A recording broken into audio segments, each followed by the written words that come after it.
Hello, मेरा नाम उज्ज्वला नंद जैन। आप देख रहे हैं मैकेनिकल सारथी।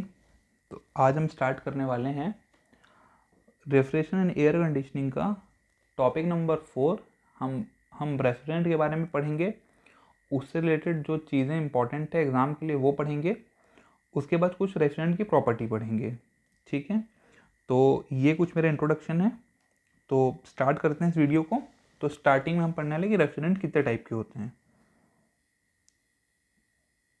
तो मैं यहाँ हेडिंग डाल देता हूँ रेफ्रिजरेंट।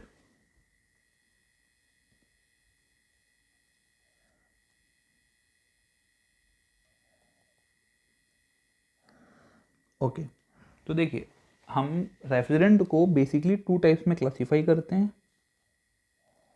रेफ्रिजरेंट का जो क्लासिफिकेशन है तो वो 2 पार्ट्स में होता है। एक होता है प्राइमरी प्राइमरी एक होता है सेकेंडरी सेकेंडरी। अच्छा, इन दोनों में डिफरेंस क्या होता है? तो डिफरेंस ये होता है कि जो प्राइमरी होता है, जो प्राइमरी टाइप ऑफ रेफ्रिजरेंट है, ये हम डायरेक्टली यूज़ करते हैं। किसी भी चीज़ को, अगर आपके घर में जैसे कि फ्रिज है, तो फ्रिज में जो रेफ्रिजरेंट होता है ना, जैसे कि आर की सीरीज़ में R11, R12, R134, ये जो सीरीज़ होती है ना, इसके जो क्लासिफिकेशन है, कुछ पोर्शन वो प्राइमरी में होंगे, कुछ सेकेंडरी में होंगे। तो जो डायरेक्टली जिस सोर्स को आपको ठंडा करना है, अगर उसमें आप डायरेक्टली उस रेफ्रिजरेंट को यूज़ करें ठंडा करने के लिए, तो उसको बोलते हैं प्राइमरी टाइप ऑफ रेफ्रिजरेंट। तो इसका जो इसका बेसिक छोटा सा लाइन लिख लेते हैं, यूज्ड डायरेक्टली। ये डायरेक्टली हम यूज़ करते हैं। इसके जो एग्जाम्पल हैं, वो कुछ एग्जाम्पल, इंपॉर्टेंट एग्जाम्पल आप देख सकते हैं यहाँ पे। R11, R12, R134 etcetera. ठीक है, जो सेकेंडरी रेफ्रिजरेंट होता है, ये हम इसको पहले ये first cooled by primary refrigerant. जो सेकेंडरी रेफ्रिजरेंट होता है, ये जो हीट कंडक्ट करेगा अगर किसी भी चीज़ से, तो इसको जो ठंडा करता है वो प्राइमरी रेफ्रिजरेंट ठंडा करता है। ठीक है, तो इसके जो एग्जाम्पल हैं वो इंपॉर्टेंट है। जो इसके फेमस एग्जाम्पल है वो H2O, date is water, Bryan. ठीक है, ब्राइन कुछ नहीं होता है, बस पानी में थोड़ा सा नमक डाल दिए, एक चुटकी नमक डालोगे तो ब्राइन बन जाएगा। I mean brine is nothing but water का एक टाइप होता है जिसमें थोड़ा सॉल्ट डाल दिया जाता है। ठीक है, ये क्लियर हो गई ये 2 चीज़। अब हम पढ़ते हैं कि डेजिग्नेशन कैसे किया जाता है रेफ्रिजरेंट को। आप जो ये R11 मैंने लिखा है ना, तो ऐसे R11 कैसे आपने बोल दिया कि ये R11 है, R12 है? इसमें कुछ डिफरेंस होगा ना दोनों रेफ्रिजरेंट में। तो वो जो केमिकली डिफरेंस होता है वो हम डेजिग्नेशन ऑफ रेफ्रिजरेंट में पढ़ते हैं। ठीक है, पहले मैं हेडिंग डालता हूँ, फिर हम पढ़ेंगे designation of refrigerant. Refrigerant designation means क्या होता है कि किस तरह से आप उसको दिखा रहे हैं, शो कर रहे हैं, या उसको अपने पद क्या दिया या नाम क्या दिया है। ठीक है, तो सबसे पहले, अगर जो रेफ्रिजरेंट है वो सैचुरेटेड हाइड्रोकार्बन है, सैचुरेटेड हाइड्रोकार्बन है,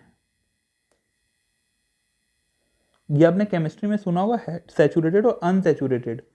तो सैचुरेटेड जो हाइड्रोकार्बन होता है उसको हम किसको बोलते हैं? जिसमें सिंगल बॉन्ड हो, जिसमें 2 मॉलिक्यूल अगर आप ज्वाइन कर रहे हैं तो सिंगल बॉन्ड से हो। जैसे कि इसका एग्जांपल है, अगर आपको सैचुरेटेड हाइड्रोकार्बन समझना है, तो जो मीथेन होता है, CH4 होता है, सॉरी CH4 3 लिख दिया मैंने। ओके, तो इसको आप जब ड्रॉ करते हैं तो कैसे करते हैं? CH और H, तो जो कार्बन है वो 1 और हाइड्रोजन 4, तो ये सिंगल बॉन्ड से एक दूसरे से पेयर्ड होते हैं। तो अगर सिंगल बॉन्ड से कनेक्टेड है तो उसको सैचुरेटेड हाइड्रोकार्बन बोलते हैं। ये आपकी ज़रूरत नहीं है, पर मैंने एक्सप्लेन करने के लिए आपको समझा दिया है कि सैचुरेटेड या अनसैचुरेटेड में अंतर क्या होता है। तो देखिए, अगर सैचुरेटेड हाइड्रोकार्बन है उसको आपको कैसे समझना है वो मैं बता दूंगा अभी। तो उसका जो डेजिग्नेशन होता है वो क्या होता है? आर मीन्स रेफ्रिजरेंट, लाइन ऐसा रहेगा, M-1 N+1 T। ठीक है, कैसे कैलकुलेट करना है मैं आपको बता दूंगा। N plus P plus Q is equal to 2m plus 2। पहले आप इसको याद करते रहिए, फिर इसका मैं एप्लीकेशन बताऊंगा। CHFCl MnPq। ये जो Cl है ये क्लोरीन है, क्लोरीन। ये है fluorine, this is hydrogen, and this is carbon. ठीक है, तो देखिए कोई भी अगर आपसे जैसे कि R11 मैंने ऊपर लिखा था, तो देखिए याद रखिएगा यहां पे कितने टर्म्स हैं, एक टर्म फर्स्ट, R सब में होगा, n+1 जो है वो सेकेंड टर्म, P है थर्ड टर्म। ठीक है, तो सैचुरेटेड हाइड्रोकार्बन में 3 टर्म्स होंगे। जो R से लगा हुआ है वो M-1, उसके जो बाजू वाले n+1 और आखिरी का P, और जो आप M निकालेंगे, सॉरी जो Q निकालेंगे वो इस फॉर्मूले से निकाल लेंगे। इसका एग्जाम्पल मैं निकालने के आपको बता दूं कैसे। जैसे कि R11 बोला उसने क्वेश्चन पे, अब आप मुझसे बोलेंगे कि सर आपने अगर ये सैचुरेटेड है तो यहाँ तो 3 टर्म होने चाहिए, यहाँ तो 1 1 बस 2 टर्म है। तो आप क्या करते हैं, 3 टर्म लाने के लिए R011 कर देते हैं, 0 को एक ऐड कर देते हैं ताकि 3 टर्म हो जाए। तो इसका तो सर एक केस ये भी बन सकता है, R110 अगर मैं पीछे लगा दूँ तो भी 3 टर्म हो जाएगा। तो भाई साहब आप मुझे ये बताइए, R11 और R110 सेम हो सकता है क्या? R11 एंड R110 110 सेम कैसे हो जाएगा? तो ये नहीं हो सकता। R011 तो 11 ही हुआ ना, 0 अगर आप सामने लगा देते तो वही होगा। तो R0 करके आपको यूज करना पड़ेगा अगर 3 दिया है तो, अगर 3 नहीं दिए 2 दिया है तो। अब अगर यहां पे मैं लगाऊं तो M-1 इज इक्वल टू 0 पहला टर्म, सेकेंड टर्म था n+1 is equal to 1, third term था direct p is equal to 1। तो यहाँ पे m क्या आएगा 1, n क्या आएगा 0, p क्या आएगा 1। अब आपको क्या और चाहिए, q चाहिए इस इक्वेशन में लगाने के लिए। So n plus p plus q is equal to 2m plus 2। n कितना है 0, p कितना है 1, q आपको निकालना है, m है 1 तो 2 इंटू 1 प्लस 2 तो ये 4 हो जाएगा, q कितना आ गया 3। सो आप क्या पुट करना, CHFCl MnPq, तो लाइन से है, लाइन से अरेंज हो जाएगा MnPq। m की वैल्यू कितनी है 1 तो C1, n की वैल्यू कितनी है 0 तो ये 0, f की वैल्यू सॉरी p की वैल्यू कितनी आई है 1, क्लोरीन की वैल्यू कितनी 3 तो CFCl3 ये हो जाएगा ऐसा। तो अगर मैं इसको ड्रॉ करूं तो CL CL CL और F, तो देख लीजिए हर जगह सिंगल बॉन्ड है। अगर मैं इसको ड्रॉ करूं तो देखिए सिंगल बॉन्ड है, तो सिंगल बॉन्ड क्या होता है सैचुरेटेड। अगर 2 टर्म दिया है तो तीसरा टर्म लाने के लिए 0 लगाना है, और अगर 3 टर्म दिया है तो आपको कुछ नहीं लगाना, डायरेक्ट सॉल्व करना है, M-1 n+1 p, ये कॉन्सेप्ट है। ठीक है, ये क्लियर हो गया।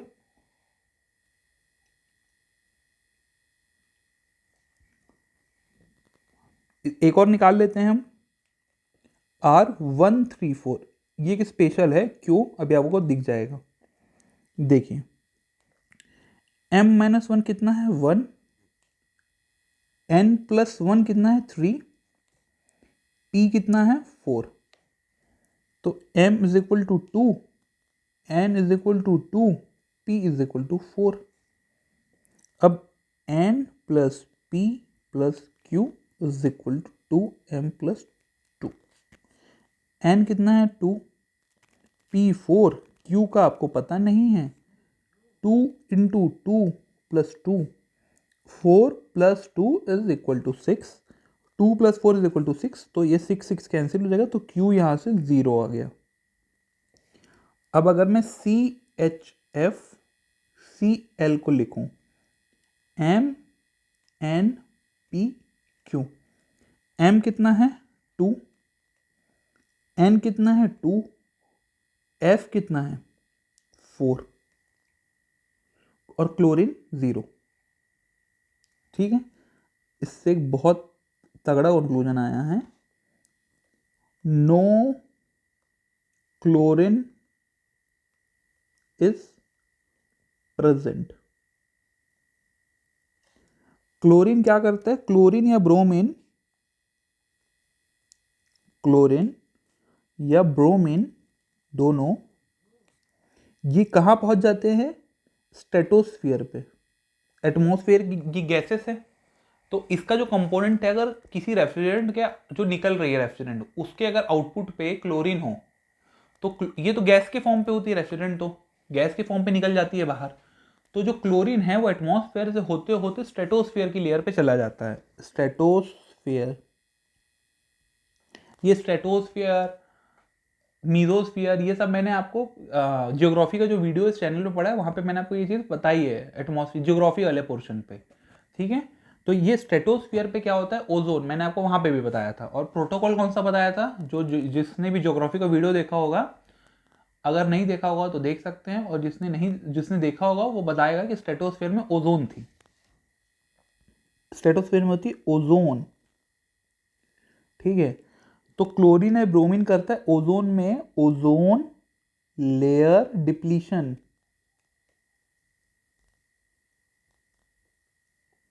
जिसे क्या होता है, होल। तो सो टू अवॉइड दिस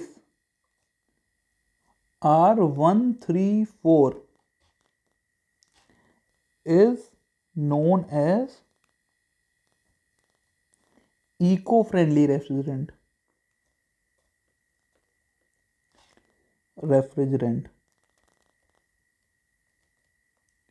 क्योंकि R134 के पास क्लोरीन या ब्रोमीन नहीं होता, तो ये ओजोन लेयर डिप्लीट नहीं करती, इसलिए हम इसको इको फ्रेंडली रेफ्रिजरेंट बोलते हैं। क्लियर।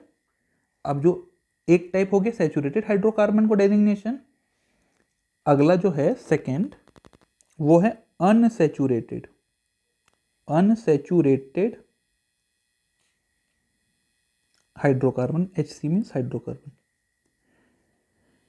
इसकी खासियत क्या है, यहां पे 1 पहले आ जाता है, same M-1 N+1 P, N plus P plus Q is equal to 2M। यहां 2M plus 2 नहीं है, सिर्फ 2M है। सेम CHF Cl ये सेम है, MnPq।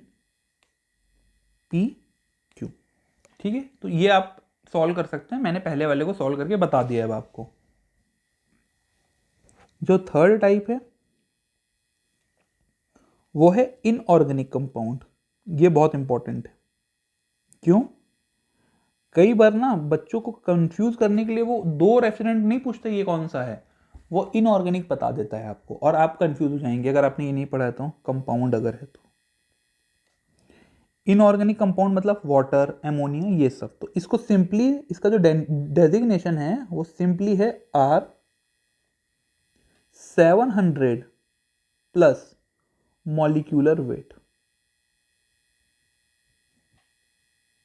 अब एग्जाम्पल, अगर मैं आपसे पूछा कि H2O वाटर का क्या है, अगर वाटर का डेजिग्नेशन क्या है रेफ्रिजरेंट के फॉर्म पे, water is also a secondary type of refrigerant, तो वाटर का M कितना होगा, हाइड्रोजन का मास 1 है, 2 हाइड्रोजन है, ऑक्सीजन का कितना होता है 16, 8 atomic weight, sorry 8 atomic number, atomic mass या वेट होता है 16, तो ये हो गया 18। तो अगर R700 प्लस 18 करूं तो R718 अगर मैं पूछूँ तो ये वाटर का है। ये कई बार डायरेक्टली पूछता है, आपको ये पता होना चाहिए। अगर अमोनिया की मैं बात करूँ, ये थोड़ा कंफ्यूजिंग है। अमोनिया में क्या होता है, 7 + 14, मतलब एन का नाइट्रोजन का जो एटॉमिक मास होता है 14 होता है, और 3 हाइड्रोजन है 3, तो ये 17 है। So R700 + 17 is equal to R717। ये कई बार पूछा है अमोनिया का क्या होता है, तो अमोनिया का होता है 717। अमोनिया का 717 होता है। ठीक है, ऐसे आप किसी का भी निकाल सकते हैं, SO2 का, एनीथिंग। अगर वो इनऑर्गेनिक कंपाउंड है तो डायरेक्टली आप उसका 700 में एटॉमिक मास ऐड कर दीजिए। ठीक है, ये क्लियर हो गया। अब नेक्स्ट टॉपिक हम पढ़ने वाले हैं डिजायरेबल प्रॉपर्टी ऑफ रेफ्रिजरेंट। यहाँ से डायरेक्टली क्वेश्चन आ जाता है, स्टेटमेंट दे देगा इसमें से कौन सी डिजायरेबल या नहीं है, SSC JEE में खासकर, तो आपको पता होना चाहिए। बेसिक्स कुछ है, एकदम ईजी है, कोई दिक्कत नहीं है। ऊपर ऊपर से आपको पता होना चाहिए कि क्या ज़्यादा होना चाहिए, क्या कम होना चाहिए। ठीक है, कोई बड़ी चीज़ नहीं है, छोटी सी चीज़ है, देख लेते हैं जल्दी से। Desirable property of refrigerant.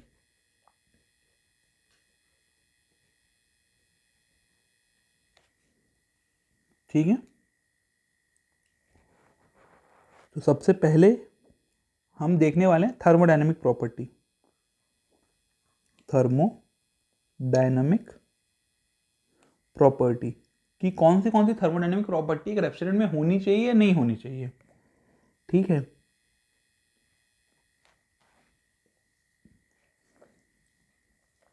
तो थर्मोडायनेमिक प्रॉपर्टी अगर हेडिंग है कि ये प्रॉपर्टी में से कौन सी, सबसे पहले क्रिटिकल टेम्परेचर।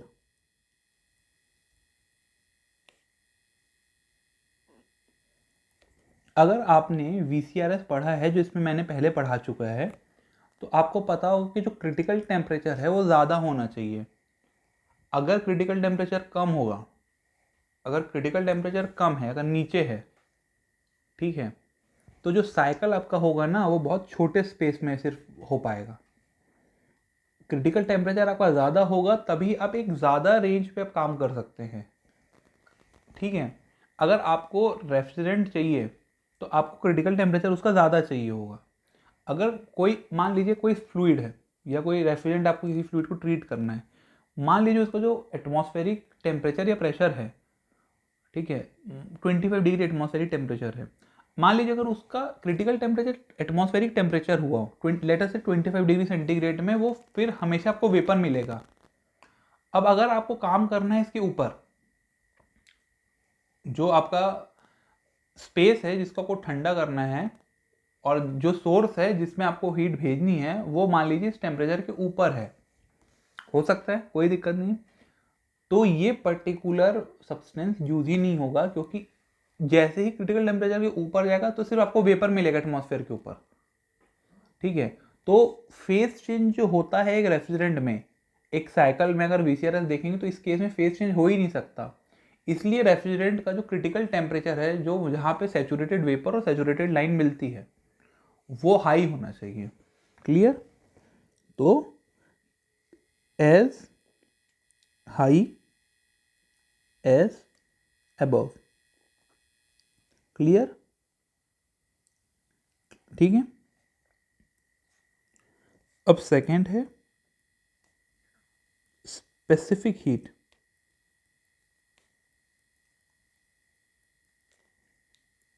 देखिए, अगर मैं एक VCRS साइकिल बनाऊं, मान लीजिए मैंने यहां पे बनाया TS,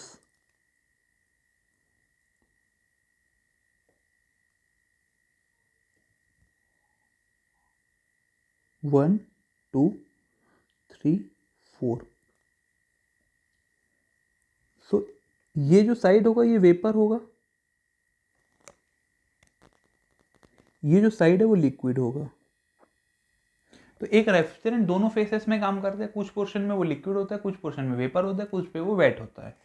तो वेट रीजन में जो स्पेसिफिक प्रॉपर्टी देखी नहीं जाती, या तो लिक्विड में देखी जाएगी या तो वेपर में देखी जाएगी।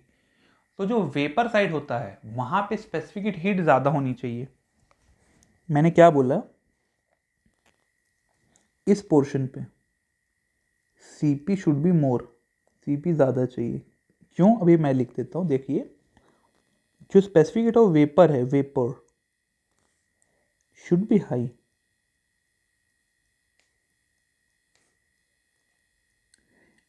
वो क्यों मैं भी आपको बता देता हूँ तुरंत। To limit degree of superheat, ये इंपॉर्टेंट पॉइंट है, डिग्री ऑफ सुपरहीट। क्यों, वेपर रीजन पे जो हीट सप्लाई हो रही है, अगर आप उसको हीट कर रहे हैं, मान लीजिए वेपर में अगर आप उसको हीट कर रहे हैं, ठीक है, तो उसमें क्या होता है, Cp वेपर डेल टी। अगर ये सेम है, सेम हीट इनपुट आपको देनी है अगर, तो अगर ये हाई होगा तो कम टेम्परेचर राइज में भी वो सेम हीट मिल जाएगी। अगर Cp वेपर ज़्यादा होगा तो दोनों का प्रोडक्ट अगर कांस्टेंट होगा तो Cp का वेपर अगर जितना ज़्यादा होगा तो डेल टी जो टेम्परेचर राइज करना पड़ रहा होगा ना आपको उस हीट ट्रांसफर के लिए, वो कम करना पड़ रहा होगा। तो जो डिग्री ऑफ सुपर हीट अब एकदम ज़्यादा नहीं करना चाहिए, मटेरियल की प्रॉपर्टी इफेक्ट होती है उससे। तो Cp जो है ज़्यादा करके आपने डेल टी को कम कर दिया, del T is called degree of super heat for super heated region. तो आपका हो गया फायदा, ठीक है। इसलिए वेपर साइड पे हम लोग Cp को ज़्यादा रखते हैं। अब अगर Cp मैं बोलूँ लिक्विड साइड में, तो क्या ये सेम होगा कि हाई होना चाहिए? नहीं, लिक्विड साइड में शुड बी लो। क्यों? To limit degree of irreversibility.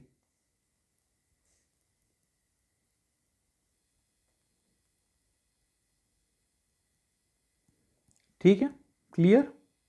ये सेकंड पॉइंट हो गया आपका, पहला क्रिटिकल टेम्परेचर, दूसरा स्पेसिफिक हीट। ये सब थर्मोडायनेमिक्स प्रॉपर्टी चल रही है।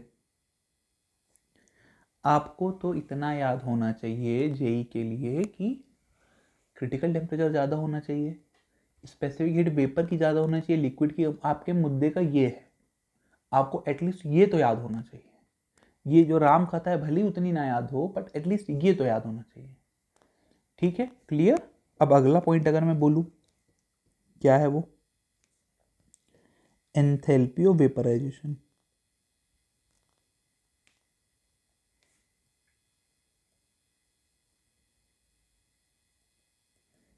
ये क्या होना चाहिए, शुड बी हाई।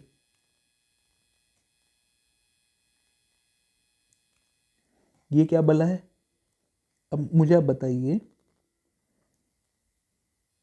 यहाँ पे हीट एब्जॉर्ब हो रही थी ना, तो ये अगर एच एफ है और ये एच जी है, तो एच एफ जी होता है लेटेंट हीट ऑफ वेपराइजेशन यहाँ के लिए, तो H G minus H F,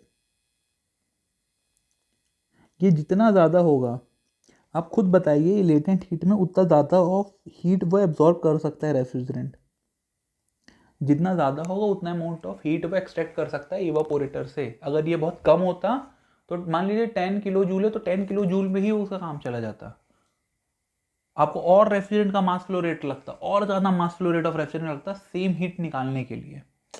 समझिए, देखिए क्यू क्या होगा, मास flow rate of refrigerant into H F G, उतने हीट निकल रहा होगा एच एफ से एच एफ जी में।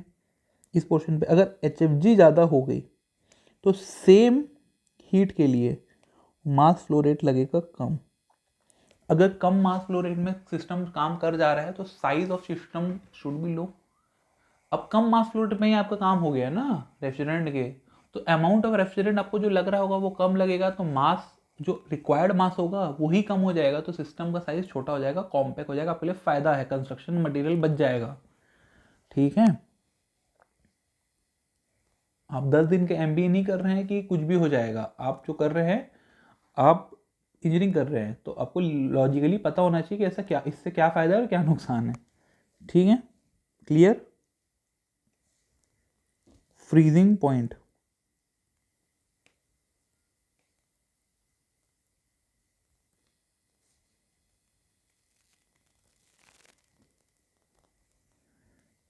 शुड बी लो।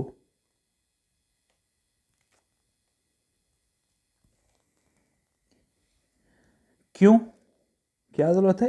एक पहले पॉइंट लिख जल्दी, ये अमोनिया के कई बार पूछते हैं। अमोनिया का फ्रीजिंग पॉइंट है -77 डिग्री सेंटीग्रेड। अच्छा, क्यों लो क्यों होना चाहिए? फ्रीजिंग पॉइंट कम क्यों होना चाहिए? अरे आप सोचो, कोई 0 डिग्री सेंटीग्रेड में अगर फ्रीज हो गया तो लोअर टेम्परेचर में अगर मुझे -5 डिग्री में रेफ्रिजरेंट को यूज़ करना होता तो बर्फ़ जम जाएगा, उसका तो सॉलिड हो जाएगा वो। तो फ्लो कैसे करेगा वो?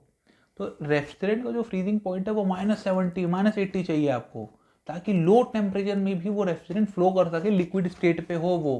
फ्रीजिंग मीन्स होता है लिक्विड का सॉलिड में कन्वर्ट हो जाना। तो जितना लो फ्रीजिंग होगा, -100 डिग्री है तो -100 डिग्री तक आप उसका यूज़ कर सकते हैं, -98 डिग्री में भी आप उसको यूज़ कर सकते हैं, क्योंकि वो सॉलिड नहीं होगा। तो फ्रीजिंग पॉइंट आपको कम चाहिए। Similarly boiling point should be low, boiling point भी लो होना चाहिए। ये एक पॉइंट है, ये आप एक्स्ट्रा यहाँ पे लिख लीजिए, ये भी पूछता है बी लो। ऊपर वाले को तो मैंने आपको एक्सप्लेन कर ही दिया है, ठीक है। अब अगला जो पॉइंट है वो कंडक्टिविटी का है, कि कंडक्टिविटी कैसी होनी चाहिए। कंडक्टिविटी मीन्स हीट ट्रांसफर वाली कंडक्टिविटी, जिसको हम के से बोलते हैं। तो ये हाई होना चाहिए, शुड बी हाई। क्यों?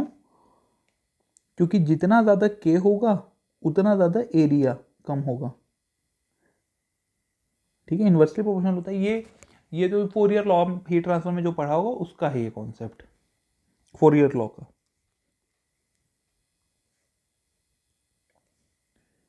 ठीक है। अगर मैं बोलूँ compression ratio, compression ratio, initial volume जो पहले without compression to final volume while compression, ठीक है। तो कंप्रेशन रेशियो अगर हाई हुआ तो हम देखते हैं क्या होगा। कंप्रेशन रेशियो क्या होता है? V1 initial volume upon V2, compression ratio यही होता है। तो मैं इक्वेशन लिखता हूँ, V1 upon V2 is equal to P2/P1। ये थर्मोडाइनमिक्स में हमने पढ़ा है, N-1 upon N is equal to T2/T1, ये होता है फॉर्मूला। अगर कंप्रेशन रेशियो ज़्यादा है, ये पोर्शन अगर ज़्यादा है तो ये भी ज़्यादा होगा और ये भी ज़्यादा होगा। बात क्लियर है? कंप्रेशन रेशियो अगर ज़्यादा है तो एक ये भी ज़्यादा होगा, वो भी ज़्यादा होगा। तो इससे होगा क्या? इसके ज़्यादा होने से, अगर कंप्रेशन रेशियो ज़्यादा होगा तो फिर उसके कारण क्या होगा? देखिए, टेम्परेचर बढ़ रहा है, प्रेशर भी बढ़ रहा है, तो इसका मतलब वर्क इनपुट आपको ज़्यादा देना पड़ेगा कंप्रेशन रेशियो को हाई मेंटेन करने के लिए। जहाँ कंप्रेशन रेशियो ज़्यादा होगा वहाँ volumetric efficiency of compressor reduce हो जाएगी। भैया एक ही साथ अगर आप कंप्रेशन रेशियो बढ़ा दिए, एक ही सिलेंडर में आप इनिशियल और फाइनल वॉल्यूम में बहुत ज़्यादा डिफरेंस क्रिएट कर दिए, तो वॉल्यूमेट्रिक एफिशिएंसी तो रिड्यूस हो ही जाती है ना। पावर प्लांट में मैंने आपको बहुत अच्छे से बताया ये चीज़ को, ठीक है। तो वहाँ पे क्या करते थे, इसको अवॉइड करने के लिए मल्टी सिलेंडर कंप्रेशन यूज़ करते थे। मल्टी स्टेज में हम नहीं करते थे, मल्टी स्टेज में करते थे। पहला कंप्रेसर का साइज बड़ा होता था, फिर रिड्यूस हो जाता था, PD² equal to constant derive किया था हमने वहाँ पावर प्लांट में बड़े अच्छे से उसको। तो वो कॉन्सेप्ट यहाँ पे वैलिड है। अगर आप कंप्रेशन रेशियो बढ़ा दिए तो क्या होगा, इनिशियल और फाइनल वॉल्यूम का जो रेशियो है वो बहुत ज़्यादा होगा, तो वो सिलेंडर की वॉल्यूमेट्रिक एफिशिएंसी ऑटोमेटिक कम हो जाएगी, ठीक है। तो इसी रीजन कारण लो कंप्रेशन रेशियो इज डिजायर्ड। हम चाहते हैं कि कंप्रेशन रेशियो हो कम।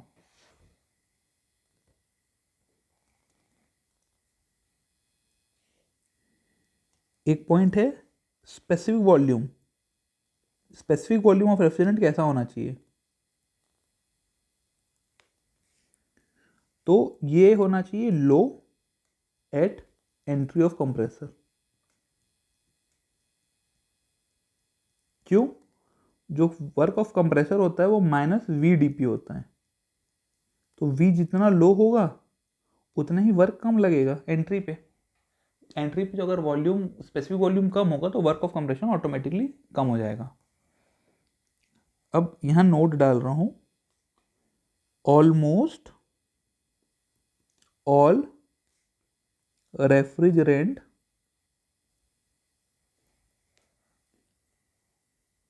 Have similar COP. लगभग सीओपी सारे रेस्टोरेंट की आसपास होती है, लगभग 4 to 5। मैंने आपको वीसीआरएस और वीआरएस के डिफरेंस में ये वैल्यू लिखवाई भी है, 3 to 5। ठीक है, सीओपी हाई होनी चाहिए। ठीक है, वो तो पता ही है। अब देखिए, एक छोटा सा यहाँ हेड वो डाल देता हूं मैं, ये टेबल आपको बहुत काम आएगा, बहुत एग्जाम में ये टेबल डायरेक्टली पूछता है।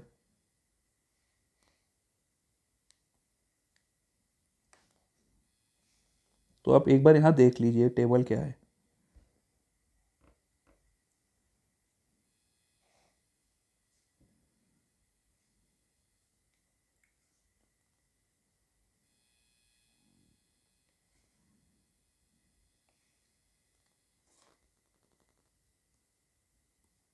देखिए, अगर कंप्रेसर है रेसिप्रोकेटिंग, मैंने आपको बताया है ये reciprocating rotary compressor power plant में, तो वहाँ पे आपको याद होगा। नहीं याद है तो फिर से देख लो। इसका हाई प्रेशर रेसिप्रोकेटिंग कंप्रेसर का एप्लीकेशन का है एंड लो वॉल्यूम। तो रेसिप्रोकेटिंग कंप्रेसर में जो रेफ्रिजरेंट जनरली यूज होती है अमोनिया और कार्बन डाइऑक्साइड। सेकेंड है रोटरी। सर ये कंप्रेसर कहाँ मिलेगा? दुकान में नहीं मिलेगा। अगर आपके घर में एसी है तो जो बाहर कंप्रेसर लगा है खिड़की के, वो रोटरी कंप्रेसर है। वो यही कंप्रेसर है जो रोटरी में लिखवाया हूँ। Low pressure and high volume, इसका उल्टा होता है।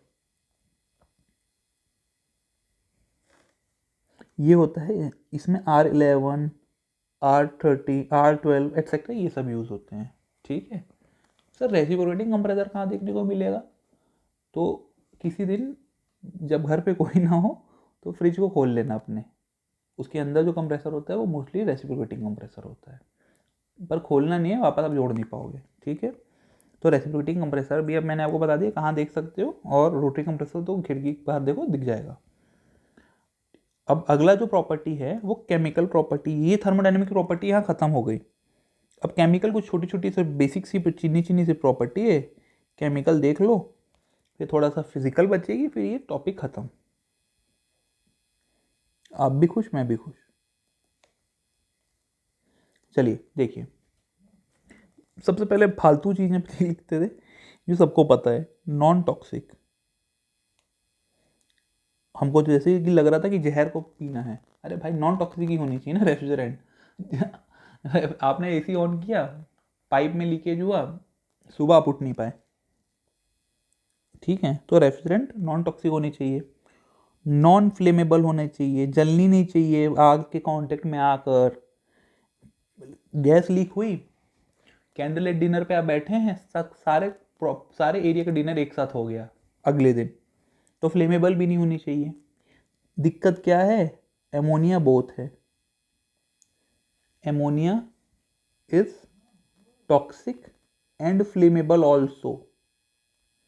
खतरनाक जहरीली भी है एमोनिया और फ्लेमेबल भी है। एमोनिया का यूज़ कहाँ होता है? कोल्ड स्टोरेज प्लांट में। मैं आखिरी में एक चार्ट बना दूंगा कि मेन रेफ्रिजरेंट को कहाँ यूज़ करते हैं। क्लियर? ये हो गया। जैसा मैं लिखा रहा हूँ वैसे लिख लीजिए, एकदम डिटेल में पढ़ने की जरूरत नहीं, जो मैं बता रहा हूँ उतना बस आपको याद हो तो बहुत है। ठीक है, पागल जैसे कुछ भी नहीं पढ़ने बैठ जाना है। ठीक है, जितना मैं पढ़ा रहा हूँ उतना पहले पढ़ लो। अब देखिए, action with material of construction. कि सर सारी प्रॉपर्टी अच्छी है रेफ्रिजरेंट में विद मटेरियल ऑफ कंस्ट्रक्शन। अब देखिए, रेफ्रिजरेंट आप ऐसे हवा में फेंक के तो भेजेंगे नहीं इधर उधर, प्रॉपर पाइप्स होंगी, ट्यूब्स होंगे, उसके अंदर रेफ्रिजरेंट आराम से फ्लो कर रही होगी इंजॉय करते हुए। अगर रेफ्रिजरेंट मान लीजिए उसे रिएक्ट करना शुरू कर गई, सारी प्रॉपर्टी है उसके पास, वो टॉक्सिक भी नहीं है गर्लफ्रेंड जैसे, वो फ्लेमेबल भी नहीं है, इनफ्लेमेबल इन नेचर है। ठीक है, MS धोनी जैसे। तो अगर सारी प्रॉपर्टी सेटिस्फाई कर गई बट वो रिएक्ट कर रही है ट्यूब के साथ, तो क्या होगा? कुछ नहीं होगा। फ्लेमेबल टॉक्सिक में तुरंत हो जाता, रिएक्शन में 1-2 हफ्ते बाद हो जाएगा आपके साथ वही जो आप सोच रहे हैं। अगर रिएक्ट करके कोई ऐसा एलिमेंट, ऐसा मिक्सचर या ऐसा रिएक्ट करके ऐसी चीज़ वो बना दी कंपाउंड जो कि वीक है, तो अब क्या होगा? पाइप चटकने लग जाएगा आपका, और एक बार चटका तो लीकेज, रेफ्रिजरेंट की लीकेज बिल्कुल लास्ट पॉसिबल बेकार चीज़ों में मानी जाती है कि ये लगभग बेकार हो रही है चीज़ हमारे लिए। लीकेज रेफ्रिजरेंट का हम नहीं झेल सकते, कॉस्टली भी आती है, डेंजरस भी हो सकती है। इसलिए लीकेज ऑफ रेफ्रिजरेंट हम बिल्कुल बिल्कुल ही अवॉइड करते हैं। क्योंकि देखिए, रेफ्रिजरेंट अगर लीक हो रही है तो वो पानी नहीं है, वो कोई दूसरा केमिकल है। स्टीम अगर मान ली कहीं से लीक हो भी रही है ना, तो अगर स्टीम किसी के मुंह पे ना गिर जाए कि high temperature steam, in general अगर वो थोड़ी बहुत लीक भी हो गई ना स्टीम एटमॉस्फेयर पे, तो वो पानी की बनी है, वो ना आसपास वाले को ठंडी होकर नुकसान करेगी ना आपको नुकसान करेगी। पर रेफ्रिजरेंट के साथ ऐसा नहीं है, रेफ्रिजरेंट में पानी नहीं बह रहा है, आपने हाइड्रोकार्बन पढ़े हैं, ये अमोनिया पड़ा है, ये लीक हो गई तो गेम बच जाएगा आपका। इसलिए वो उसको रिएक्ट नहीं करना है। तो देखिए, अगर अमोनिया है, यहाँ पे भी एक प्यारा सा मैं टेबल बना देता हूँ ताकि आपको लाइफ लॉन्ग याद रहे।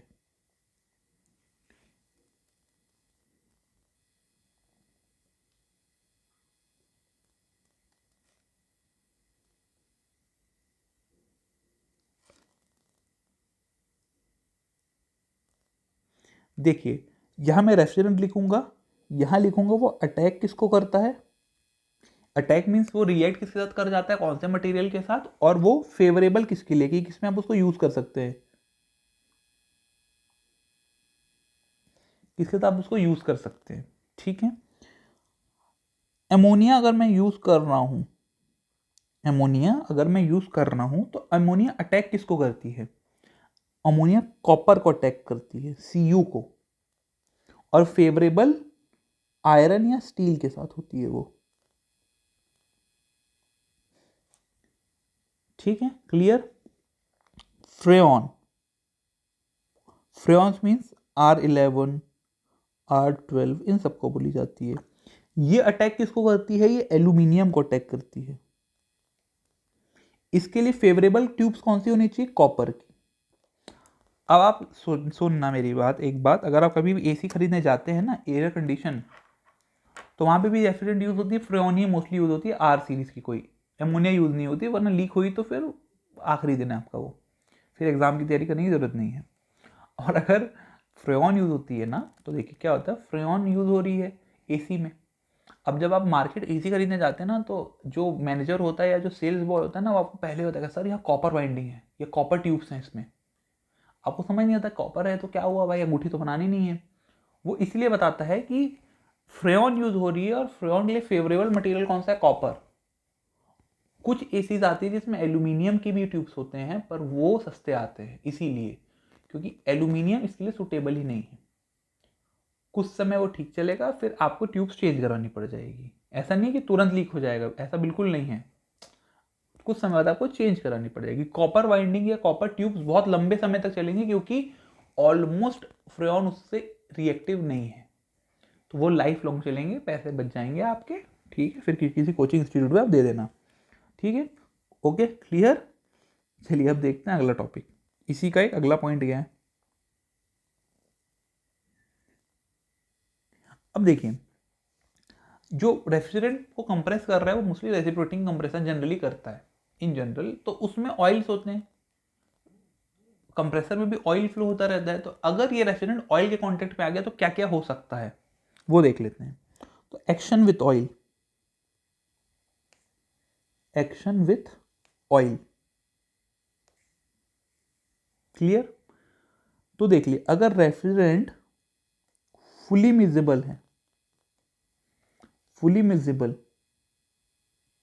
अगर पूरी तरह से मिल चुका है वो, एग्जाम्पल R11, R12 जो होते हैं ये पूरी तरह से मिजिबल होते हैं ऑयल के साथ, ये प्रॉब्लम चोकिंग की या एक जगह रुकने की नहीं करेंगे, क्योंकि ये एक दूसरे के लिए सोलमेट बन चुके हैं 5 मिनट में।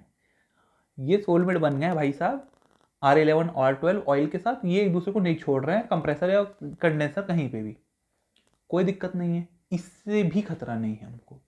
दूसरा केस, अगर फुली इमिजिबल हो, मिल ही नहीं रहे हैं वो, फुली इमिजिबल हो, एग्जाम्पल एमोनिया या CO2, सर ये तो मिल नहीं रहा है, अब तो दिक्कत हो जाएगा। नहीं, अरे सिंगल रह के भी एग्जाम निकल जाता है, हर बार सोलमेट बनने की जरूरी नहीं एग्जाम निकालने के लिए, सिंगल रह के भी एग्जाम निकल जाता है, तो ये भी ठीक है, कोई दिक्कत नहीं है, ये भी ठीक है।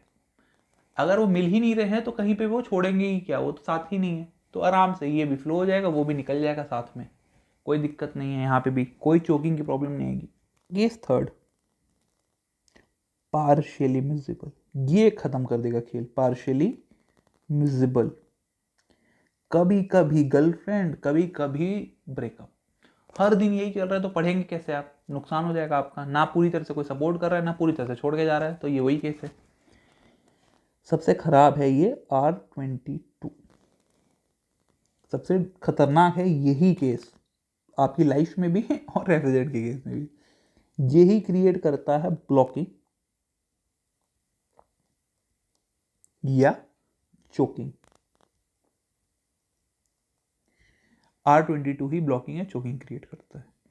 एक छोटी सी डिवाइस यूज होती है, यहीं पे मैं बता देता हूँ, ऑयल की बात है तो oil separator,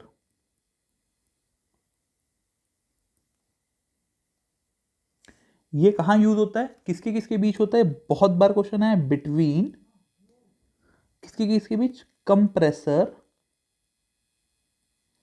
and condenser. Sir क्यों, कहीं और भी यूज कर सकते हैं, अरे लला, जो तुम्हारा कंप्रेसर है, ऑयल तो उसी कंप्रेसर का से मिक्स हो रहा है ना, इवापोरेटर के ऑयल, इवापोरेटर में थोड़ा ऑयल लगा है, कंप्रेसर में ऑयल लगा है, तो कंप्रेसर से ऑयल जैसे मिक्स हुआ, अगर वो घूम गया तो तुम घूम गए, जैसे वो ऑयल निकला, आपने कंप्रेसर के एग्जिट पे और कंडेंसर के बीच में जो पॉइंट है, जैसे एग्जांपल लेट अस से 2 जो पॉइंट है डायग्राम का, उधर आपने लगा दिया ऑयल सेपरेटर, वहीं लगता है कंप्रेसर और कंडेंसर के बीच में, क्लियर, क्योंकि कंप्रेसर से जैसे निकलेगा तो आप ऑयल सेपरेट करके उसको कंडेंसर में भेज दोगे, इसलिए बस वहीं पे लग रहा है, ठीक है।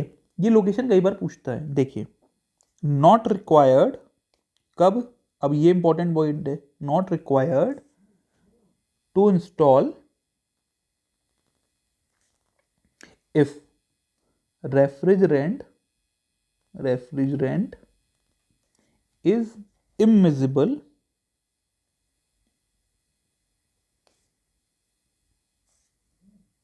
at condenser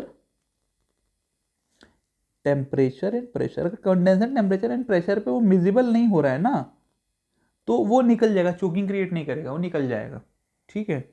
एक छोटा सा और डिवाइस यूज होता है, सेंसिंग बल्ब, ये वो पॉइंट है जो आपको डायरेक्टली याद होने चाहिए,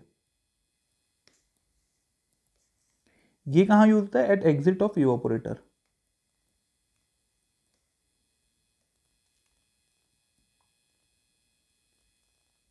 ठीक है। केमिकल में इतना ही था, अब बेसिक फिजिकल की 2-3 चीजें हैं, वो आप याद कर लीजिए, फिर ये टॉपिक खत्म। फिजिकल प्रॉपर्टी,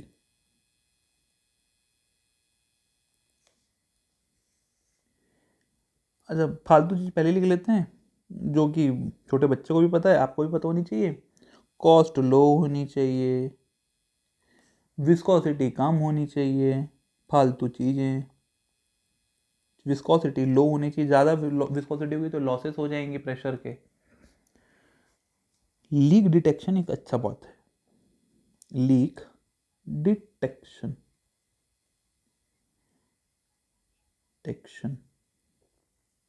यहाँ क्या होता है कहानी, आप बोलोगे सर आप बोल रहे थे लीक नहीं होना चाहिए, यहाँ तो आप डिटेक्ट कर रहे हो लीक को, देखो क्या होता है, कार्नोट भी 100% एफिशिएंट नहीं होता, तो लीक तो कभी ना कभी होगा इंडस्ट्री पे, बड़ी इंडस्ट्री पे, सेंट्रल एसीज में होगा, वहाँ पे आपको अगर रेफ्रिजरेंट लीक हो गया, आप वहाँ पे सूंघने नहीं जाएंगे बैठ के पागल जैसे, आपके पास कोई मेथड होना चाहिए कि किस रेफ्रिजरेंट में कौन सा मेथड यूज़ करके मैं डिटेक्ट कर लूँ, तो वही कुछ मेथड है, वही लिखने वाले हैं। एग्जाम्पल, अगर फ्रेयॉन लीक हुआ है, फ्रेऑन लीक हुआ है, R11 R12 इस टाइप के वो। तो इसके दो मेथड हैं डिटेक्ट करने के, हैलाइड टॉर्च, वो आपने टॉर्च देखी होगी, कौन सी तो मूवी आई थी अक्षय कुमार की, उसमें वो जो माइंस में फंस जाते हैं तो अंदर एक लैंप लेके जाते हैं, वो कुछ उसी तरह की ये है, वो नहीं है बट उस तरह से रिलेटेड है। वो भी कोई गैस डिटेक्ट कर रही थी, ये फ्रेऑन डिटेक्ट करी। कैसे? कलर बदल जाता है उस गैस में भी जब नीचे जाता है, वो ब्लू से ब्लूइश ग्रीन हो जाती है कलर, ग्रीन का टिंट आ जाता है। लड़कियां को ज़्यादा पता होता है ये कलर वलर, मुझे तो उतना नहीं समझ आता, तो ये याद करें, ब्लूइश ग्रीन हो जाती है। एक मेथड ये है। एक और मेथड है जो आपको याद होना चाहिए, सोप बबल मेथड।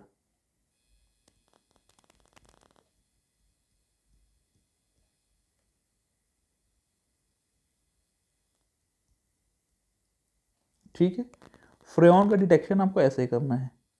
अब अगर सर मैं अमोनिया यूज़ कर रहा हूँ तो अमोनिया तो सर टॉक्सिक है, तो इसका डिटेक्शन तो और पता होना चाहिए। तो अमोनिया के लिए हम यूज़ करते हैं सल्फ्यूरिक स्टिक टेस्ट। इसमें क्या होता है, सल्फ्यूरिक स्टिक टेस्ट में वाइट फ्यूम्स निकलते हैं। अगर जैसे ही आप स्टिक को लेके घूमोगे ना उस एरिया में मास्क वास्क लगा के ऑब्वियसली, तो उस स्टिक से वाइट फ्यूम्स निकलने लग जाते हैं, वाइट फ्यूम्स। क्यों? क्योंकि वो अमोनिया जो होता है सल्फ्यूरिक स्टिक से रिएक्ट करके अमोनिया सल्फाइड बना देता है, उसी के फ्यूम्स वाइट दिखते हैं, तो आपको तुरंत डिटेक्ट हो जाएगा कि यहाँ पे अमोनिया है, तो रूम पे निकल लो। तीसरा और प्यारा आखिरी, अगर SO2 लीक हो रहा है तो याद रखना, अमोनिया लीक होता है NH3, तो सल्फर जैसा कुछ यूज़ करते हैं। जब सल्फर लीक होता है तो अमोनिया यूज़ करते हैं, अमोनियम, अमोनिया स्वेप टेस्ट। ये याद रखना, ट्रिक है कि जब अमोनिया होगा तो सल्फ्यूरिक स्टिक, और सल्फर को डिटेक्ट करना होगा SO2 को तो अमोनिया। अब एक छोटा सा टॉपिक है, सिली सा टॉपिक है, सीधा सीधा आ जाता है, तो देख लो।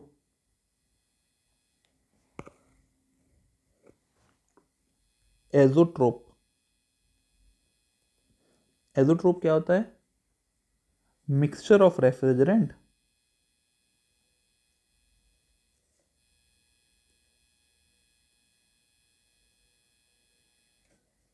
which behave as pure substance।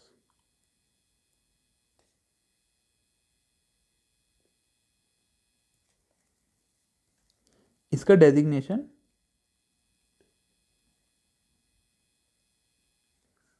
Start होता है R500 से,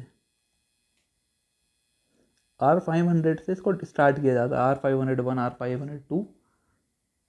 ठीक है, अच्छा CFC का डेजिग्नेशन होता है R502, ये एक बार पूछता है, तो डायरेक्ट आप R502 मार देना। ठीक है, अब कुछ इंपॉर्टेंट रेफ्रिजरेंट हैं, मैं उसको लिख देता हूँ, और वो कहाँ यूज होते हैं उसको मैं लिख देता हूँ। ठीक है, अगर R11 की मैं बात करूँ, R11 की, तो R11 कहाँ यूज होता है? लार्ज कंट्रोल्ड AC प्लांट, जो बड़े AC प्लांट होते हैं ना वहाँ पे, लार्ज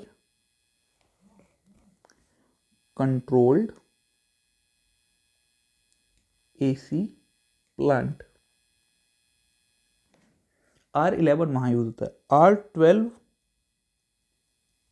ये कहाँ होता है? वाटर कूलर,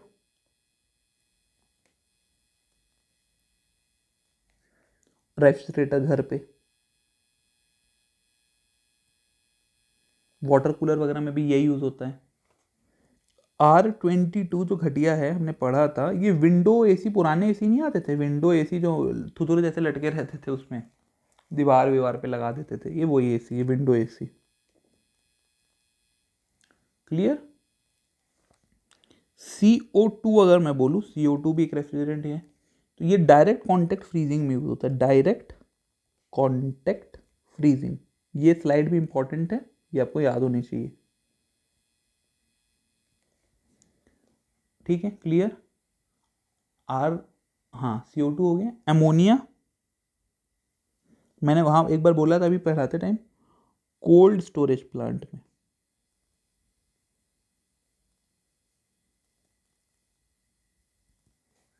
ठीक है। R134A कई बार हम कार AC में यूज़ कर देते हैं, कार ACs में जनरली इसको यूज़ कर देते हैं। एयर को भी हम यूज़ करते हैं। अच्छा, एयर का क्या होगा, R729, क्योंकि एयर का एटॉमिक मास 729 होता है, तो इसको हम गैस लिक्विफिकेशन में यूज़ करते हैं।